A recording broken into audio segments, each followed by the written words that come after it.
여러분, 혹시 20년 후의 나를 상상해 보신 적이 있으십니까? 80세가 된 내가 지금 60세인 나에게 어떤 충고를 할지 생각해 보신 적이 있으신가요? 아마 이렇게 말할 겁니다. 지금 돌아보니 너무 후회된다. 60대를 그렇게 살지 마. 하지만 아직 늦지 않았어. 정신 똑바로 차리고 내가 하는 말 잘 들어. 생각해 보세요. 앞만 보고 달리던 청춘의 시간, 가족을 위해, 먹고 살기 위해 정신없이 흘려보냈습니다. 그리고 어느 날 문득 멈춰 선 자리에서 뒤를 돌아보게 되죠. 그게 바로 60대입니다. 우리나라의 60에서 80대는 특별한 세대입니다. 세계적으로 그 어떤 나라, 어떤 세대가 우리 같은 격변의 세월을 보냈을까요? 가난한 후진국에서 태어나 개발도상국을 거쳐 세계 최상위권 선진국에 도달하기까지 땀과 헌신으로 시대를 견뎌낸 세대이지요. 하지만 아이러니하게도 정작 자기 삶을 돌볼 준비는 미처 배우지 못한 세대입니다. 그래서 이 이야기를 들려드리려 합니다. 이 영상 하나로 여러분은 건강, 재정, 인간관계, 성장에 대한 명확한 로드맵을 얻게 될 것입니다. 오늘 영상이 여러분 인생의 새로운 전환점이 될 것이기 때문에 끝까지 집중해서 시청해주세요. 구독과 좋아요도 꼭 눌러주시고 본인의 경험담도 댓글로 많이 남겨주세요. 안녕하세요.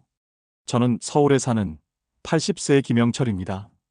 만약 제가 60세로 돌아간다면 반드시 실천할 일들 6가지를 말씀드리겠습니다. 제가 이런 말씀을 드리는 이유가 있습니다. 그 이유는 중간중간 나오니 잘 들어주시기 바랍니다. 첫 번째로 드릴 말씀은 건강관리입니다. 너무 당연한 말이지만 정말 많이들 소홀히 하는 부분이기도 하지요. 저도 젊었을 때는 나름 열심히 살았고 건강관리 잘했다고 자부했었습니다. 하지만 지금 저는 당뇨와 고혈압, 관절염으로 하루도 편할 날이 없습니다. 아침에 일어나는 것조차 고통스럽고 계단 한층 올라가는 것도 힘겨운 상황입니다. 60대 때만 해도 아직 젊다, 괜찮다고 생각했던 것이 인생 최대의 착각이었죠. 60대의 건강관리는 선택이 아닌 필수입니다. 매일 30분씩이라도 반드시 운동했어야 했습니다. 우리 아파트 같은 층에 사는 박정수 씨는 60대 초반부터 매일 아침 6시에 일어나 1시간씩 빠르게 걷기를 시작했습니다. 처음에는 10분도 힘들어했지만 포기하지 않았습니다. 지금 78세인 그분은 여전히 혼자서 시장도 보고 등산도 하고 손자와 축구도 합니다. 반면 저는 내일부터 운동해야지라는 말만 10년 넘게 반복했어요. 그 결과 지금은 휠체어 없이는 먼 거리를 갈 수 없습니다. 그 다음으로 중요한 것은 식습관을 완전히 바꿨어야 했습니다. 5, 60대에는 술자리도 많고 회식도 잦았습니다. 스트레스 받을 때마다 달달한 음식과 기름진 음식을 찾았죠. 한 번 사는 인생, 맛있는 거 먹고 살자는 생각이었습니다. 그런데 지금 와서 보니 그때의 잘못된 식습관이 현재의 모든 질병의 원인이었어요. 하지만 우리 동네 이순자 할머니는 63세에 당뇨 전단계 진단을 받고 식단을 완전히 바꿨습니다. 흰쌀밥 대신 현미밥, 육류보다는 생선과 콩류, 가공식품 대신 자연식품을 선택했죠. 지금 79세인 그분의 혈당 수치는 30대 청년보다도 좋습니다. 저는 그때 설마 음식 때문에 큰 병이 생기겠어? 라고 안일하게 생각했습니다. 지금은 매일 10개의 알약을 먹으며 후회하고 있습니다. 또한 정기검진을 철저히 받았어야 했습니다. 5, 60대에는 바쁘다, 별일 없을 것 같다는 핑계로 건강검진을 미뤘습니다. 2년에 한 번 받으면 다행이었죠. 그 결과 당뇨병이 상당히 진행된 후에야 발견했고 이미 합병증까지 시작된 상태였습니다. 만약 매년 정기검진을 받고 조기에 발견했다면 지금처럼 심각하지 않았을 것입니다. 우리 친구 최민호는 61세부터 6개월마다 정기검진을 받기 시작했습니다. 64세에 간 수치 이상을 발견했지만 조기 치료로 지금 79세에도 완전히 건강합니다. 의료비도 저보다 10분의 1도 안 듭니다. 마지막으로 스트레스 관리를 배웠어야 했습니다. 60대는 은퇴 준비와 건강 걱정이 겹치는 가장 스트레스가 많은 시기입니다. 노후 자금 걱정, 자녀들 독립, 부모님 돌봄까지 모든 것이 겹칩니다. 저는 그 스트레스를 술과 담배로 풀었어요. 스트레스가 쌓일 때마다 한잔하면 괜찮아진다고 생각했죠. 하지만 그것이 제 몸을 서서히 망치고 있었습니다. 우리 회사 후배였던 김성훈은 62세에 명상을 배우기 시작했습니다. 처음에는 5분도 집중하기 어려웠지만 꾸준히 연습한 결과 지금은 어떤 스트레스 상황에서도 평정심을 유지합니다. 혈압약도 끊었고 불면증도 완전히 사라졌습니다. 만약 60세로 돌아간다면 저는 운동, 식단, 정기검진, 스트레스 관리를 생명처럼 여겼을 것입니다. 건강은 모든 것의 기초입니다. 건강을 잃으면 아무리 많은 돈이 있어도 좋은 사람들이 주변에 있어도 의미가 없습니다. 여러분, 지금 당장 오늘부터 시작하세요. 내일을 기다리지 마세요. 60대의 선택이 80대의 삶의 질을 결정합니다. 건강한 노년은 건강한 60대에서 시작됩니다. 60대로 돌아간다면 미칠 듯이 해야 할 것 두 번째는 재정 계획의 철저한 준비입니다. 여러분, 지금부터는 가장 중요한 이야기를 하겠습니다. 아무리 돈이 많아도 재정 설계를 모르면 결국 자녀들에게 짐이 됩니다. 이건 정말 많은 분들이 놓치는 부분이에요. 저는 60대 초반까지만 해도 국민연금도 있고 퇴직금도 받았으니 괜찮겠지라는 안일한 생각으로 살았습니다. 그런데 실제 80세가 되어보니 현실은 전혀 달랐습니다. 의료비는 예상보다 3배 이상 들고 생활비는 계속 오르는데 고정 수입은 한정되어 있다는 냉혹한 현실에 직면했습니다. 지금 저는 매달 병원비만 150만 원이 넘게 나옵니다. 약값까지 포함하면 200만 원이 훌쩍 넘어가죠. 국민연금과 기초연금을 합쳐도 턱없이 부족한 상황입니다.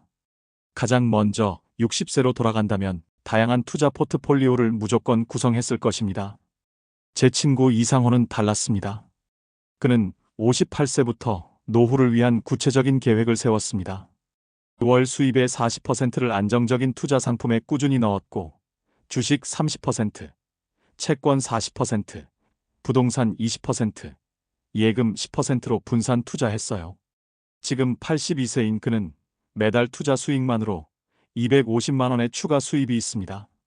경제적 걱정 없이 손주들에게 용돈도 주고 1년에 2번씩 해외여행도 갑니다. 반면 저는 주식은 위험하다, 부동산은 복잡하다는 핑계로 공부하지 않았죠. 그 결과 20년간 저의 자산은 계속 줄어들기만 했습니다. 그 다음으로 65세 이후에도 일할 수 있는 기술을 미리 준비했어야 했습니다. 요즘은 80세까지도 건강하게 일하는 시대입니다. 하지만 젊었을 때 하던 일을 그대로 할 수는 없어요. 우리 동네 박영수 할아버지는 63세에 컴퓨터를 배우기 시작해서 지금 79세에도 온라인으로 번역 일을 하고 있습니다. 한 달에 80만 원 정도 벌어서 용돈 걱정은 전혀 없습니다. 저는 나이 들어서 새로운 걸 배우기엔 늦었다고 생각했죠. 지금 와서 보니 그 생각이 얼마나 큰 실수였는지 깨닫습니다. 또한 중요한 것은 불필요한 지출을 철저히 관리했어야 했습니다. 60대에는 체면과 허영심 때문에 필요 이상의 소비를 했어요. 친구들과의 골프 모임에서 항상 내가 낼게라고 했고 명품 옷과 시계를 사는데 돈을 아끼지 않았습니다. 그런데 80세가 된 지금 그런 물건들은 아무 의미가 없습니다. 옷장에 걸린 비싼 옷들을 보면 후회만 밀려옵니다. 우리 아파트 이말순 할머니는 65세부터 가계부를 쓰기 시작했습니다. 모든 지출을 필수, 선택, 사치로 분류해서 관리했죠. 그 결과 월 지출을 30% 줄였고 그 돈으로 안전한 펀드에 투자해서 지금 82세에도 매달 120만 원의 배당 수입이 있습니다. 마지막으로 장기요양보험과 실손의료보험을 반드시 들었을 것입니다. 60대에는 이제 늦었다, 보험료가 비싸다고 생각해서 미뤘어요. 하지만 지금 와서 보니 그때 들었더라면 현재 의료비 부담이 70% 이상 줄었을 것입니다. 우리 옆집 김정용 할아버지는 62세에 장기요양보험을 들었습니다. 78세에 뇌졸중으로 간병이 필요해졌을 때 보험금으로 큰 도움을 받았습니다. 한 달에 300만 원 드는 간병비의 80%를 보험으로 해결했죠. 여러분, 혹시 재정 관리에서 실수했던 경험이 있으시다면 댓글로 나눠주세요. 서로의 경험을 통해 배울 수 있을 것입니다. 재정 계획은 단순히 돈을 모으는 것이 아닙니다. 그 돈으로 어떤 삶을 살 것인지에 대한 인생 설계예요. 60대의 올바른 재정 관리가 80대의 존엄성을 지켜줍니다. 60대로 돌아간다면 미칠 듯이 해야 할 것. 세 번째로 말씀드릴 것은 주변 사람과 관계의 중요성입니다. 충격적인 연구 결과를 말씀드리겠습니다. WHO에서 발표한 자료에 따르면 사회적 고립은 비만보다 2배, 대기오염보다 5배 더 위험한 건강 위험 요소라고 해요. 80세인 지금 제가 가장 후회하는 것은 돈을 덜 모은 것도 건강을 덜 관리한 것도 아닙니다. 사람과의 관계를 소중히 여기지 않았던 것입니다. 만약 60세로 돌아간다면 인간관계에 가장 많은 시간을 투자했을 거예요. 그중 가장 후회스러운 것은 부부관계를 더 잘하지 못한 것입니다. 60대의 아내와 대화가 점점 줄어들었어요. 할 말도 없고 서로 다 아는 사이인데라고 생각했습니다. 그런데 아내가 먼저 세상을 떠난 지금 가장 그리운 건 그 사소한 대화들입니다. 우리 옆집 윤석환 할아버지 부부는 65세부터 매주 토요일을 데이트데이로 정했어요. 카페에 가서 차 한 잔 마시며 한 주 동안 있었던 일을 나누고 다음 주 계획도 세웁니다. 지금 82세인데도 손을 잡고 다니는 모습이 정말 부럽습니다. 반면 저는 아내와 그런 특별한 시간을 갖지 못했고 지금은 혼자서 모든 것을 감당해야 합니다. 또 하나 정말 아쉬운 부분은 형제자매와의 관계도 멀어졌었다는 겁니다. 어릴 때는 그렇게 가까웠는데 나이 들수록 만날 일이 줄어들었어요. 바쁘다, 멀다는 핑계로 명절에만 얼굴을 봤습니다. 지금 형과 누나가 모두 세상을 떠났는데 더 자주 만날 걸 하는 후회가 밀려옵니다. 우리 동네 최영미 할머니는 67세부터 매달 마지막 주 일요일에 형제자매 모임을 주도하고 있습니다. 형제는 부모님이 남겨주신 가장 소중한 선물이라고 말씀하시면서요. 지금도 80대 형제자매들이 서로 건강을 챙겨주고 있습니다. 그리고 또 후회되는 것은 직장 동료들과의 인연도 계속 이어가지 못한 것이 후회됩니다. 은퇴하면서 이제 회사 사람들과는 안 만나도 되겠다고 생각했어요. 퇴직 후 연락도 뜸해지고 모임 참석도 거부했습니다. 하지만 지금 생각해보니 30년 넘게 함께 일한 동료들과의 추억과 우정이 얼마나 소중한지 모르겠습니다. 우리 회사 선배였던 박도현 씨는 은퇴 후에도 원래 모임을 꾸준히 참석하고 계십니다. 직장 동료는 인생의 절반을 함께한 전우라는 마음으로요. 지금 78세인데도 옛 동료들과 여행도 가고 서로 어려운 일이 생기면 도와주고 있습니다. 그리고 또 한 가지 가슴 아픈 것은 60대로 돌아간다면 이웃과의 관계를 더 소중히 했을 것입니다. 아파트에 20년 넘게 살면서도 이웃과 인사 정도만 나눴어요. 개인 프라이버시를 존중해야 한다며 선을 그었죠. 하지만 나이 들수록 가장 가까운 도움은 이웃에서 나온다는 걸 깨달았습니다. 우리 아파트 202호 김말자 할머니는 층별 소모임을 만들어서 활동하고 계십니다. 매주 화요일 아파트 카페에서 차 마시며 안부를 묻고 어려운 일이 있으면 서로 도와주죠. 코로나 때도 혼자 사는 어르신들 안전을 확인하고 생필품을 나눠줬다고 합니다. 또 있습니다. 나보다 어린 세대와의 소통을 늘리지 못한 것입니다. 60대에는 요즘 젊은 애들은 이해할 수 없어라고 자주 말했어요. 세대 차이를 인정하기보다는 비판만 했죠. 하지만 젊은 세대와의 교류가 얼마나 활력을 주는지 이제야 알겠습니다. 우리 아파트 경비실 이현수 씨는 72세인데도 20대, 30대 젊은 직원들과 친하게 지내고 있습니다. 스마트폰 사용법도 배우고 요즘 트렌드도 알아가면서 정신적으로 젊음을 유지하고 있죠. 나이는 숫자일 뿐 마음만 젊으면 된다는 게 그분 철학입니다. 인생의 마지막에 우리 곁에 남는 것은 사람입니다. 돈도 명예도 건강도 시간이 지나면 의미가 바뀌지만 사람과의 추억과 정은 영원합니다. 여러분, 오늘 당장 한 명이라도 좋으니 연락해보세요. 오랫동안 안부를 묻지 못한 사람에게 안녕하세요, 어떻게 지내세요? 라고 메시지를 보내보세요. 관계는 물과 같아서 흘러야 살아있게 됩니다. 멈춰 있으면 썩습니다. 네 번째 말씀드릴 것은 배움과 도전의 중요성입니다. 여기서 잠깐 정말 놀라운 사실을 하나 알려드리겠습니다. 일본 오키나와 장수 연구에서 밝혀진 내용인데 100세까지 건강하게 사신 분들의 공통점이 있다고 합니다. 바로 죽는 순간까지 새로운 것을 배우고 도전했다는 것입니다. 만약 제가 60세로 돌아간다면 평생 초보자의 마음으로 살았을 겁니다. 80세인 지금도 배우고 싶은 게 많지만 기억력과 집중력이 예전 같지 않아서 너무 힘들어요. 60대의 학습 능력을 제대로 활용하지 못한 게 정말 아쉽습니다. 가장 후회스러운 것은 완전히 새로운 분야에 도전하지 못했다는 것입니다. 60대에는 이제 배워서 뭐 해라는 생각으로 새로운 시도를 피했죠. 하지만 새로운 도전이 뇌를 얼마나 젊게 만드는지 이제야 알겠습니다. 우리 동네 서창호 할아버지는 68세에 처음으로 바이올린을 배우기 시작했습니다. 평생 한 번도 악기를 만져본 적이 없다며 망설였지만 결국 용기를 냈습니다. 지금 83세인데 동네 경로당에서 바이올린 연주회도 열고 같이 배우는 할머니들과 합주단도 만들었습니다. 매일 연습하는 시간이 가장 행복하다고 하시더라고요. 정말 후회되는 부분이 또 있습니다. 손으로 만드는 활동을 못했다는 것입니다.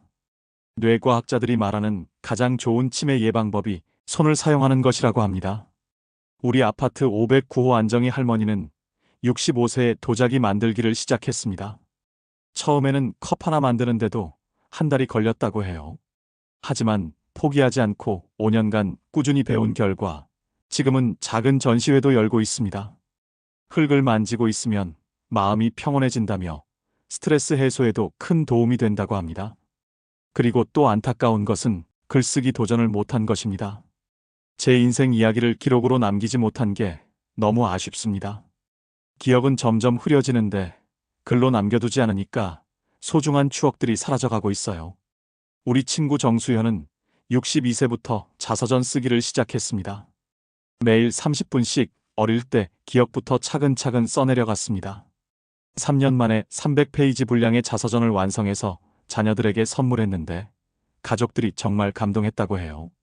아버지가 이런 일들을 겪으셨구나 하며 서로를 더 이해하게 되었다고 합니다. 또 가슴 아프게 후회되는 것은 요리를 배우지 못한 것입니다. 저는 평생 아내만 믿고 살다 보니 기본적인 요리도 할 줄 모릅니다. 혼자 사는 지금 라면이나 김밥으로 끼니를 때우는 경우가 많아서 영양 불균형이 심각합니다. 우리 동네 김태수 할아버지는 아내를 먼저 보낸 후 69세에 요리를 배우기 시작했어요. 문화센터 요리 교실에 다니면서 기본기부터 천천히 익혔습니다. 지금은 손자들이 놀러와서 할아버지 요리가 더 맛있다고 할 정도로 실력자가 되었습니다. 요리하는 시간이 가장 즐겁고 건강도 많이 좋아졌다고 합니다. 후회되는 것 또 있습니다. 새로운 운동에 도전하지 못한 것입니다. 60대에는 이제 몸이 예전 같지 않으니 무리하지 말자고 생각했습니다.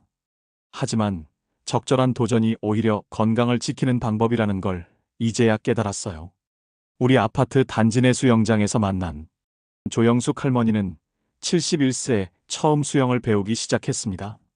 물을 무서워해서 처음에는 물에 얼굴도 못 담갔다고 합니다. 하지만 1년간 꾸준히 배운 결과 지금은 자유형으로 25m를 완주할 수 있다고 합니다. 수영하고 나면 몸도 마음도 개운하다며 주 3회 꾸준히 수영하고 계십니다. 여기서 세계적인 첼리스트 파블로 카잘스의 이야기를 잠시 들려드리겠습니다. 그는 90이 넘은 나이에도 집에서 하루에 4시간에서 5시간씩 맹훈련하는 은퇴한 연주자였죠.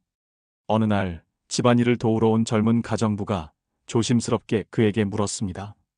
선생님은 세계적으로 성공한 첼리스트가 되셨고 이젠 무대에도 서지 않으시는데 90이 넘은 이 나이에 이렇게까지 연습하실 필요가 있으세요? 그러자 카잘스는 잠시 미소 지으며 조용히 이렇게 말했습니다. 나는 아직도 매일 조금씩 나아지고 있거든요. 세상의 끝자락에서조차 조금이라도 어제보다 나아지려는 그 자세는 우리에게 많은 울림을 줍니다. 제가 후회되는 것이 이런 것입니다. 90이 넘은 분도 매일 조금씩 나아지고 있고 좋아지는데 저는 나이 탓을 하며 시도하기를 포기했죠. 60대에 통기타를 하든 색소폰을 하든 계속하면 성장하는 즐거움을 누렸을 텐데 그리 하지 못한 것을 후회하게 됩니다. 이제 다음 주제로 넘어가겠습니다. 60대로 돌아가면 미치도록 해야 할 것. 다섯 번째로 말씀드릴 것은 자녀들과의 올바른 관계 정립입니다. 지금부터 말씀드릴 내용은 많은 부모님들이 가장 듣기 싫어하는 이야기일 수도 있습니다. 하지만 이것이 현실입니다. 자녀에게 모든 것을 다 주면 결국 모든 것을 잃게 됩니다. 이는 제가 80세가 되어서야 깨달은 가장 뼈아픈 교훈입니다. 60세로 돌아간다면 저는 자녀 관계에서 완전히 다른 선택을 했을 것입니다. 가장 먼저 자녀의 경제적 자립을 도왔을 것입니다. 지원이 아닌 자립 말이에요. 제 경우 자녀의 집 마련을 돕겠다며 60대 중반에 5천만 원 대출을 받았습니다. 그때는 부모로서 당연한 일이라고 생각했죠. 하지만 그 대출금이 현재까지 큰 부담이 되고 있습니다. 더 큰 문제는 자녀가 그 도움을 당연하게 여기기 시작했다는 겁니다. 한 번 도와주니 두 번째, 세 번째 요청이 계속 들어왔습니다. 하지만 우리 이웃 강민수 씨는 달랐습니다. 그는 자녀가 집을 사고 싶다고 했을 때 대출받아서 사라. 대신 부모가 보증을 서주겠다고 했어요. 자녀가 스스로 책임지되 부모는 믿음의 표시로 보증을 선 것이죠. 지금 그 자녀는 성실히 대출을 갚으며 경제적으로 완전히 독립했고 부모와의 관계도 매우 좋습니다. 그 다음으로 중요한 것은 자녀 교육에 대한 간섭을 줄였을 것입니다. 손주 교육 방식에 대해 끊임없이 의견을 제시했어요. 우리 때는 이렇게 키웠는데 그렇게 하면 안 된다는 말을 자주 했죠. 그 결과 며느리, 사위와의 관계가 점점 어색해졌습니다. 우리 아파트 박영순 할머니는 손주 키우는 것은 엄마 아빠가 해라. 나는 못한다라는 원칙을 철저히 지킵니다. 대신 손주들과 재미있게 놀아주고 좋은 추억을 만들어주는데 집중해요. 그 결과 손주들이 할머니를 정말 좋아하고 자주 찾아옵니다. 또한 자녀의 선택을 존중했을 것입니다. 직업 선택, 결혼 상대, 생활 방식에 대해 끊임없이 간섭했습니다. 안정적인 직업을 가져라, 결혼은 빨리 해라 등등 제 기준으로 판단했어요. 하지만 시대가 다르고 가치관도 다른데 제 기준을 강요한 것이었습니다. 우리 친구 이정호는 자녀가 예술 분야로 진로를 바꾸겠다고 했을 때 처음에는 반대했지만 결국 너의 인생이니까 네가 선택해라 대신 최선을 다하라고 말했습니다.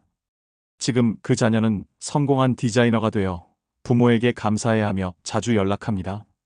제가 또 특히 후회되는 것은 자녀와의 경계선을 명확히 하지 못했다는 것입니다.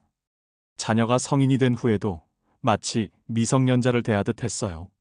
일거수일투족을 체크하고 조언이라는 이름의 간섭을 계속했죠.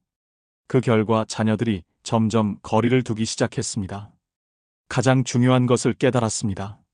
진정한 부모의 사랑은 무조건적인 지원이 아니라 자녀가 독립적인 어른으로 성장할 수 있도록 돕는 거예요. 마지막으로 후회되는 것은 제 노후를 먼저 준비하지 못한 것입니다. 자녀를 위해 모든 것을 희생하면서 정작 제 노후 준비는 소홀했습니다. 자녀들이 알아서 돌봐주겠지라는 막연한 기대가 있었어요. 하지만 현실은 다릅니다. 자녀들도 자신의 생활이 있고 경제적 부담이 있어요. 우리 이웃 신철수 씨는 자녀에게 짐이 되지 않는 것이 최선이다라는 마음으로 자신의 노후를 철저히 준비했습니다. 건강관리, 재정계획, 주거 환경까지 모든 것을 스스로 해결할 수 있도록 준비했죠. 지금 그는 자녀들과 편안하고 즐거운 관계를 유지하고 있습니다. 여러분, 자녀를 사랑한다면 독립심을 길러주세요. 모든 것을 해주는 것이 사랑이 아니에요. 스스로 할 수 있도록 돕는 것이 진정한 사랑입니다. 혹시 자녀 관계에서 비슷한 고민이 있으시다면 댓글로 나눠주세요. 서로의 경험을 통해 더 나은 부모가 될 수 있을 것입니다. 자녀와의 건강한 관계는 적당한 거리에서 시작됩니다. 마지막 여섯 번째는 일상 루틴의 중요성입니다. 여러분, 지금까지 큰 것들에 대해 이야기했지만 이제 가장 중요한 핵심을 말씀드리겠습니다. 인생을 바꾸는 것은 거창한 계획이 아닙니다. 매일 반복하는 작은 습관들입니다. 스탠포드 대학교 연구팀이 밝혀낸 놀라운 사실이 있습니다. 노년기 삶의 질을 결정하는 가장 큰 요인은 일상의 루틴이라는 것입니다. 만약 60세로 돌아간다면 저는 하루 24시간을 완전히 다르게 설계했을 것입니다. 가장 먼저 기상 시간을 일정하게 맞췄을 거예요. 60대에는 은퇴 후 시간이 자유로워졌다고 생각해서 매일 다른 시간에 일어났습니다. 어떤 날은 오전 6시, 어떤 날은 오전 10시까지 잤죠. 그런데 지금 와서 보니 불규칙한 생활 패턴이 제 건강을 서서히 해쳤습니다. 우리 동네 이병철 할아버지는 65세부터 매일 오전 5시 30분에 일어나는 습관을 유지하고 있어요. 지금 83세인데도 규칙적인 생활 덕분에 혈압, 혈당 모든 것이 정상 범위입니다. 의사도 놀랄 정도로 건강합니다. 반면 저는 생체 리듬이 완전히 깨져서 밤에 잠들기 어렵고 낮에는 계속 졸립니다. 그 다음으로 중요한 것은 매일 30분 일기 쓰는 습관을 들였을 것입니다. 하루를 정리하고 내일을 계획하는 시간 말이에요. 우리 아파트 김순희 할머니는 68세부터 매일 밤 감사일기를 씁니다. 그날 감사했던 일 3가지와 내일 하고 싶은 일 하나를 적는 거죠. 그 결과 지금 81세에도 매일이 기대되고 활기차다고 합니다. 저는 그냥 하루하루를 별 생각 없이 보냈어요. 지금은 시간이 그냥 흘러가는 느낌만 듭니다. 또한 주간 계획을 세우는 습관을 만들었을 것입니다.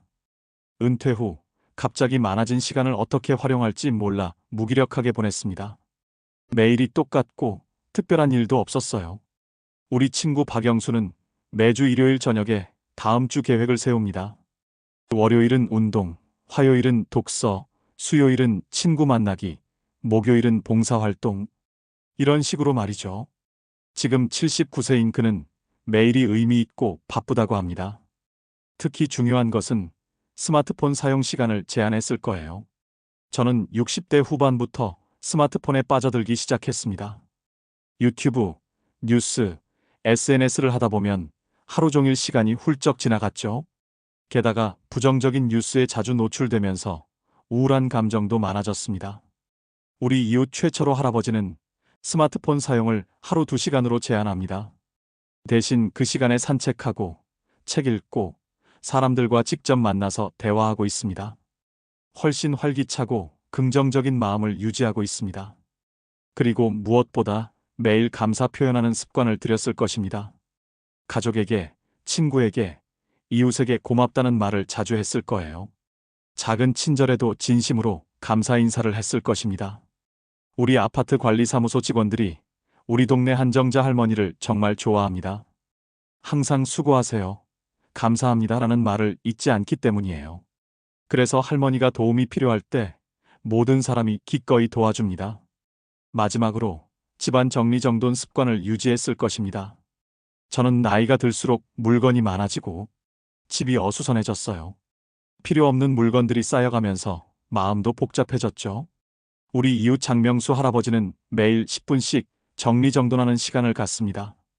깔끔한 환경이 깔끔한 마음을 만든다는 것이 그분의 철학입니다. 실제로 그분 집에 가보면 80세 혼자 사는 집이라고는 믿어지지 않을 정도로 깔끔합니다. 여러분, 거창한 계획보다 작은 습관이 더 강합니다. 하루 10분이라도 좋으니 오늘부터 하나씩 시작해보세요. 댓글로 알려주세요. 여러분이 만들고 싶은 새로운 습관은 무엇인가요? 서로 응원하고 격려하면서 함께 변화해 나갑시다. 작은 습관이 모여서 큰 인생을 만듭니다. 60대의 작은 변화가 80대의 큰 행복이 됩니다. 여러분, 인생에서 가장 마음 아픈 순간은 언제인지 아십니까? 이럴 줄 알았더라면 이라고 말하는 순간입니다. 저는 지금 그 말을 하고 있습니다. 하지만 여러분은 다를 수 있습니다. 여러분에게는 아직 선택할 기회가 있습니다. 제가 여러분께 들려드린 이야기는 단순한 조언이 아닙니다. 80세가 되어 뼈저리게 느낀 후회와 깨달음입니다. 지금까지 배운 것을 간단히 요약해 보겠습니다. 첫째, 건강을 잃으면 모든 것을 잃습니다. 둘째, 돈이 있어도 재정 설계를 모르면 무너집니다. 셋째, 외로움은 어떤 병보다 빠르게 사람을 늙게 만듭니다. 넷째, 뇌를 써야 늙지 않습니다. 다섯째, 자녀에게 모든 것을 주면 모든 것을 잃습니다. 여섯째, 작은 습관이 인생을 만듭니다. 여러분의 60대는 단 10년입니다. 이 10년을 어떻게 보내느냐가 나머지 20년, 30년을 결정합니다. 내일부터가 아닙니다. 오늘부터입니다. 지금 이 순간부터입니다. 변화는 두려운 것이 아닙니다. 변화는 새로운 가능성입니다. 60대도, 70대도, 심지어 80대도 인생은 여전히 가능성으로 가득 차 있습니다. 중요한 것은 그 가능성을 믿고 행동하는 것입니다. 저는 80세가 되어서야 이 모든 것을 깨달았지만 여러분은 지금 알게 되었습니다. 이것만으로도 큰 축복이지요.